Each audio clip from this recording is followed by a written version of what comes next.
আসসালামু আলাইকুম C71 দর্শক কলরে ব্যাক করে জানান দি রমজানুল মোবারক।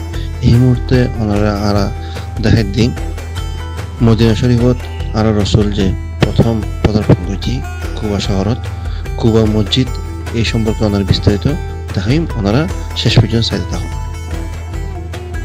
বিশ্বনবী হযরত মুহাম্মদ সাল্লাল্লাহু আলাইহি ওয়াসাল্লাম মক্কাতুন হিজরত করি মদিনাত আইবার পর সর্বপ্রথম যে সৌভাগ্যবান সাহাবীর ঘরত মেহমান হই তার নাম আসলে আবু আইয়ুব আনসারী। তার মূল নাম আসলে খালিদ ইবনে যায়েদ ইবনে কুলাইব। ইনি বনু নাজ্জার বংশোদ্ভূত আছে। তার উপনাম আবু আইয়ুব। মদিনার আনসার কলর একজন নবীর কারণে এবার নাম আসলে আনসারী। নবীর সাল্লাল্লাহু আলাইহি ওয়াসাল্লাম যখন মক্কাতুন হিজরত করি মদিনাত আসিল তখন মদিনার অধিবাসক কলে তার লইয়ে ভীষণ আনন্দিত হইল। প্রত্যেকেই প্রবল ভালোবাসা ও আগ্রহ লইয়ে নিজ নিজ ঘরত দরজা খুলি দেয় যেন নবীজি হযরত মুহাম্মদ সাল্লাল্লাহু আলাইহি ওয়াসাল্লাম তার ঘরত আইয়ারে অবস্থান করেন। কিন্তু নবীজি সাল্লাল্লাহু আলাইহি ওয়াসাল্লাম মদিনার উপকণ্ঠে অবস্থিত কুবা নামক স্থানত যাইরে 4 দিন অবস্থান করছে। এন্দে আনার রসুলে উগ্র মসজিদ নির্মাণ করছে।